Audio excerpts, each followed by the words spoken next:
Does Maryland have the most underrated running back room in the Big Ten? I'll tell you on Locked On Terps. You are Locked On Terps, your daily podcast on the Maryland Terps. Part of the Locked On Podcast Network, your team every day.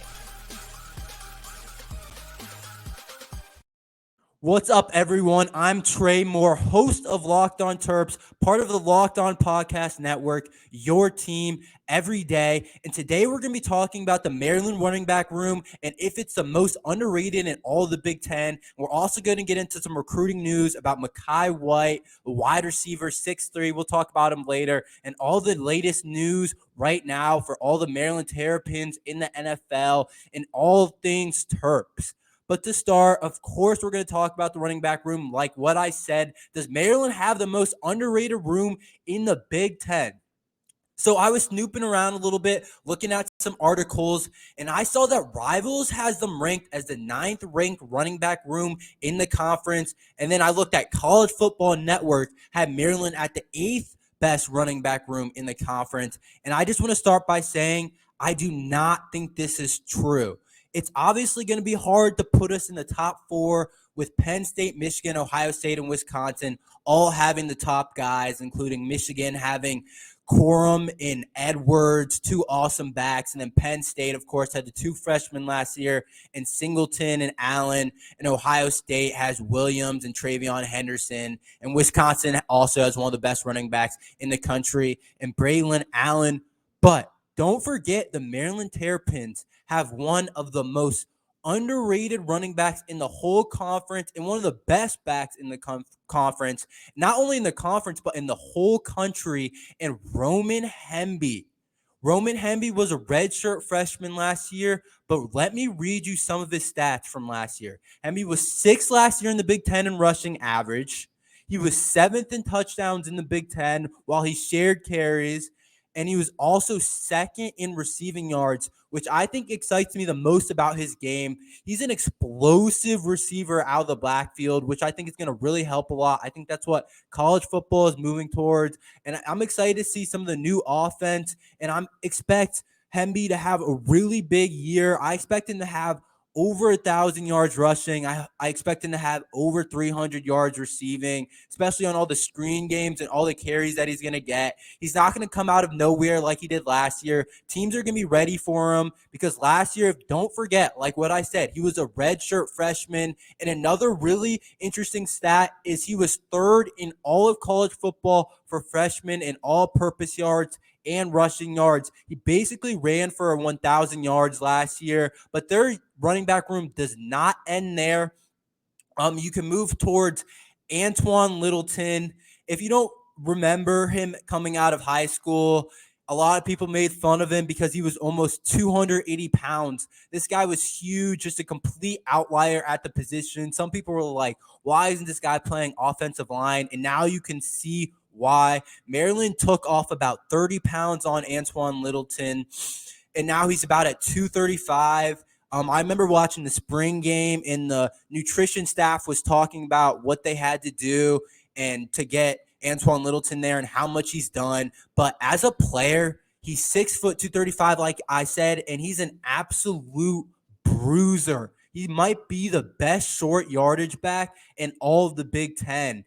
He's going to rack up touchdowns. Last year, he had 6 touchdowns and did not get the majority of the carries. 6 touchdowns might not sound like a lot, but that is a ton for a guy that is not the number 1 back. But don't get it twisted. Him as a second back is super good. 3rd and 1s, 4th and inches on the goal line. I promise you, Antwain Littleton, the second, is going to get us the yardage as we saw repeatedly last year. And don't forget, he's got underrated speed. Last year, he broke one for 65 yards. This guy can move too. Don't get it twisted. He can move really fast. He's a fast guy. He's a really good back, and he's going to have a huge impact this year. And then moving to the next guy in our room that people don't know about, who was a freshman last year, is Ramon Brown, a 4-star recruit. He's similar to Hemby in a lot of ways, but people say that he is faster with a more wiggle, and apparently the Terps coaching staff is super excited about Raymond Brown, and so am I. Like I said, he was a 4-star recruit out of high school, and he is going to get some carries this year. He got a couple last year, had about 100 yards in the whole year. They put him in certain spots, usually when we were up by a lot. Didn't get a ton of action, but now another year, he's added some weight. He's stronger now, and I guarantee that 4-star status is going to come out this year. And you can't forget Colby McDonald. He's kind of the veteran of the group. He's not going to get a ton of carries, but he's just a good body to have in there. Also went to the same school as Antwain Littleton in St. John's in D.C., one of the top private schools in the DMV area where we get a ton of recruiting from. Also, Rakeem Jarrett went there, Maryland's receiver from last year, who is now in the NFL on the Buccaneers, trying out for them and was one of our better players. But that's besides the fact. And don't forget, this is a little bit of pre-reading for next year. We do get Williams, another 4-star back. So the running back room is absolutely in an awesome spot, but I do think it's underrated. I would put it after Penn State. I would put it after Michigan, and I would put it after Ohio State. But after that, I think we're right there in the top of the Big Ten in terms of rushing leaders, and I expect them to have a huge year. I want to go back to Antwain Littleton a little bit. I expect him to have closer to 600 yards this year. I think he can get to 8 touchdowns, maybe 10, maybe can enter the double digits. It just depends on how much Maryland's offense is down by the goal line. And then moving back to Raymond Brown, my expectations for him this year, I don't expect anything super crazy, but maybe he can get to 200, 300 yards, closer to what Antwain Littleton did this year. Just depends on how much they want to rotate. But we have been known to rotate the backs a lot. Last year, we rotated them a ton. And Colby McDonald, I expect him to have about 100 yards. Nothing crazy. But that's what I would say about the running back room. Next up, we're going to talk about Maryland's one of their top recruits is still out there. And will we land him? I will tell you about him and who he is next after this short message from LinkedIn. These days, every new potential hire can feel like high-stakes wager for your small business. You can be 100% certain that you have access to the best qualified candidates available, and that is why you have to check out LinkedIn Jobs. LinkedIn Jobs helps find the right people for your team faster and for free, and a lot of people need jobs right now, and if you want to find someone amazing for your company, LinkedIn Jobs helps you find the qualified candidates you want to talk to faster. Post your job for free at linkedin.com/lockedoncollege. That's linkedin.com/lockedoncollege to post your job for free. Terms and conditions apply.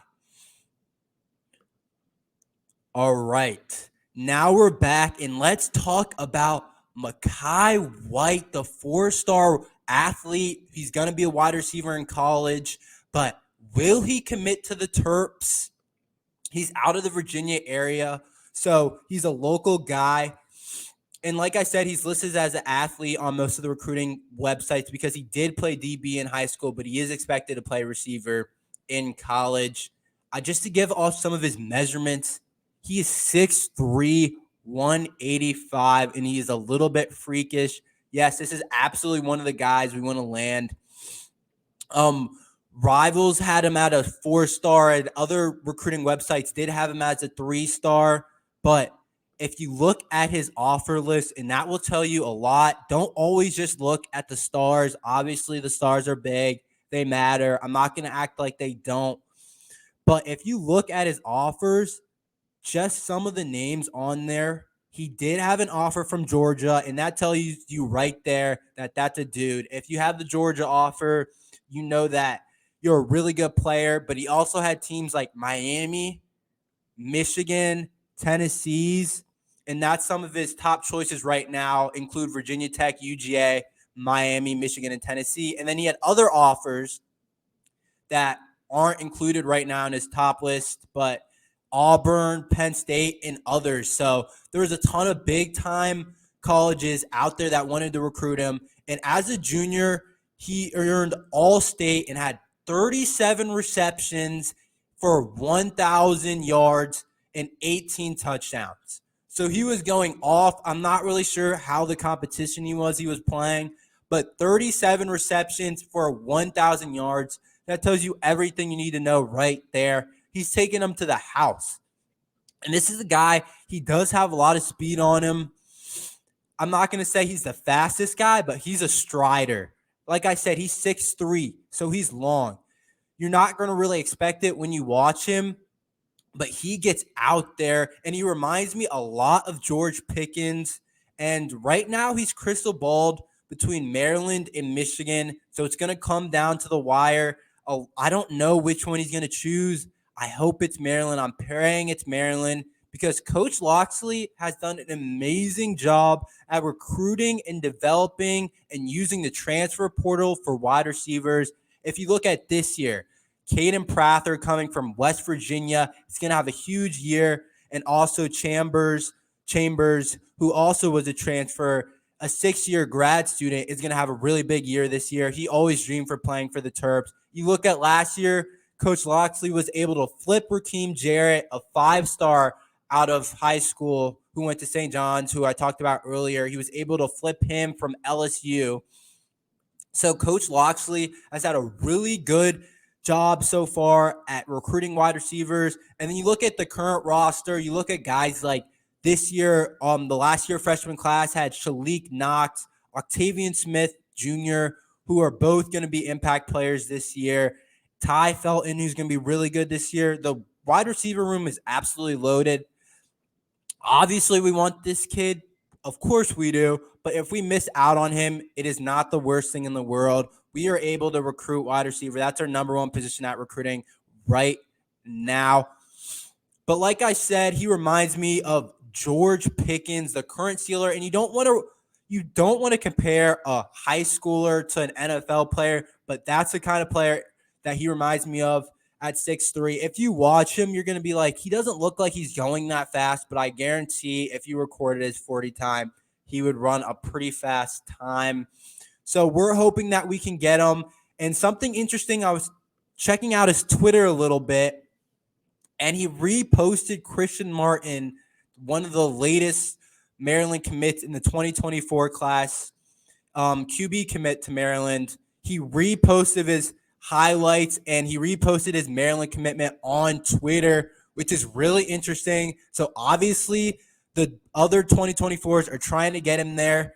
And another interesting thing about that is Christian Martin and Makhai White are both from Virginia area. So you would think that would help. And not only Christian Martin has been recruiting him, but also Brandon Jacobs, who is a 4-star DB commit on Maryland, and said on Twitter, make the move to Makhai White. So you wonder what that means if we can get him, and that they're clearly wanting him. All the 2024s are recruiting him hard. So we really hope that we can get him. He's probably the top ranked player on our board left. Like I said, he's a 4-star. So I can't wait to see if we can get him. He should be making his announcement soon. And once again, I'm going to go over his top list. Included Virginia Tech, UGA, Miami, Michigan, and Tennessee. But next, we're going to talk about all the latest news, all the training camp stuff going on with Maryland. Also, the Maryland basketball team completed their last game in Rome. We're going to talk about that after this short break. All right, so we're back. So I was scrolling through Twitter a little bit, and obviously Oregon and Washington have joined the Big Ten. I talked about it the other day, but I wanted to touch on it today because I thought Torrey Smith, former Maryland Terps wide receiver, summed it up perfectly. This is what he said on Twitter. There is literally no reason to leave the DMV, DC, Maryland, Virginia area, if you don't know what that is. Got to turn up the notch. You can stay home and play the best teams every week. And that is kind of what we were trying to say last week or this weekend, on the podcast is that there's no reason for DMV recruits to want to leave the Big Ten. You're going to play the best teams every week. So why would you want to leave? And I think it's going to be a huge impact on recruiting for Maryland. The local guys are going to want to stay more. And I hope that shows up in the 2025 class. We've already started a bunch of visits for the recruiting. Guys like Jeff Exenor and Bryce have been up here, both 4-stars. And I'm hoping we can get a lot of the 4-stars in the area because there's plenty of top 350 recruits from the DMV area. And Torrey Smith seems to think that we're going to be able to land some. So I wanted to touch on that. The Maryland basketball team finished 3-0 in the Rome trip, finished their last game about an hour ago as I'm recording this. And I'm going to go ahead and tell you right now, Jamie Kaiser is going to lead the Big Ten freshmen in scoring. In case you missed it, he had 15 points at halftime on the Rome trip. And I want to remind you, this isn't a normal game. They're playing everybody. So this guy's not playing like the whole first half and just racking up points. He's probably playing around 10 minutes, maybe even less. He's definitely starting. People had questions about Kaiser. He's a 4-star top 100 guy out of high school. People expected Deshaun Harris-Smith to be the star of the class. But Kaiser so far has looked awesome. Clearly, there's no clips online really from the trip except for one clip of him scoring a couple buckets. But besides that, it's all about the reports that they give us. But yes, he had 15 points at halftime, one of the best shooters in the class. So clearly, he's going to be the starting 3, and he's going to make a huge impact. Moving on to some football training camp news for all the Terps. Jacob Copeland, who was a starting wide receiver last year, he transferred from Florida. If you don't know who he is, he transferred from Florida into Maryland. Had a solid year last year. Maybe people expected more, but he was recently waived by the Titans. But that was the bad news. The good news now is that he signed with the Vikings yesterday. So I'm excited to see what he can do, and I'm hoping he can make that roster, and maybe he can learn a thing or two from Justin Jefferson. But to some concerning news a little bit, obviously we love Deonte Banks. First-round pick Terp last year, cornerback for the Giants. But he has reportedly had his up and down so far at camp. There was a little clip on Twitter of him getting torched by Darren Waller, the new Giants starting tight end. And I'm not going to say it's going to be a concern for Deonte Banks. I still expect him to be a starter for the Giants. But people don't realize he was really raw coming out of Maryland. I'm not even sure he was the best DB on the team. Jackorian Bennet was right there with him, but he has tools, so just give him time, Giants fans. He's going to be a really good player. He's fast. He needs to work on his hand usage. He needs to work on his footwork and things, but he's a really good athlete, and I expect him to rebound. There was a reason he was a first-round pick, and I'm not concerned about it. I still think he's going to be really good. And don't forget, there are ups. He did show a couple really good clips. There was one on Twitter of him deflecting a pass. So it's not all bad for Deonte Banks. Moving on to Jackorian Bennet, some good news, who I just talked about. Jackorian Bennet was the other starting cornerback for Maryland. Both starting cornerbacks got drafted last year for Maryland. But Jackorian Bennet has stood out in Raiders camp. If you don't remember, Jackorian Bennet ran one of the fastest 40 times at the combine, but he has showed a lot of speed. I was reading an article, and the speed has apparently showed up on the field, which is really important because a lot of people talk about there's a difference between having game speed and speed that is just combine speed and 40 speed, and apparently his game speed is showing up on the field. But even more importantly, maybe, his IQ has impressed the coaches. The Raiders head coach, Mike McDaniels, had this to say. He said he's really pleased with the work that he has put in, and he's really easy to work with. So obviously high praise for Mike McDaniels, and Jackorian Bennet is off to a great start at Raiders camp, and I can't wait to see what he can do. I honestly think he was underrated. If you go back and watch every Maryland game, this guy was awesome. Like, he would not allow receivers to get open at all. He would always get in the way of passes. He's right there. And then the thing is, he ran one of the fastest 40 times. So I don't know how he slid to the 4th round, but he can play the slot. He can play outside. And I expect him to get time for the Raiders. And another good news out of Bears camp is Yannick Ngakoue, the former Terps defensive end, did get signed for 1 year, $10.5 million. So I'm excited for Yannick. Yannick is always seeming to be in free agency and seems to go from team to team, but the fact that he's signing a 1 year, $10 million contract shows you all you need to know. He's a really good pass rusher in the NFL. He might not be one of the tippy top guys, but he's a really good, solid guy to have. And there's a reason the Bears picked him up and signed him for a good chunk of change. Now moving on to maybe the most famous Terp right now, Stephon Diggs. He was having a couple troubles in Bills camp. There were different storylines about that. But in terms of the NFL top 100, Stephon Diggs did land at 16th in the NFL top 100, which is really cool to see a Maryland Terrapin be ranked so high in the NFL. And Stephon Diggs is obviously one of the best wide receivers in the NFL, but the Maryland community, Maryland fans are proud of what Stephon Diggs has done. And another wide receiver that we're also proud of is DJ Moore has looked really explosive at Bears camp and has surpassed expectations. DJ Moore is also one of the better wide receivers in the NFL and is a Terp alum. Maryland produces really good wide receivers, like what I was talking about earlier with Makhai White and why he should go to Maryland, because we have a proven track record with developing wide receivers and putting them in the NFL. Also, Torrey Smith, who was on Twitter talking about Oregon and Washington. He's a former Terp, and he was a wide receiver in the NFL. So it's clear that we can develop wide receivers, but that's all the news I wanted to talk about. Wanted to catch you up on how all the Terps are doing in camp. But that's all for today. Please please subscribe, follow on all the podcasting apps. We're on all of them. Thanks for listening to Locked On Terps. As always, bye.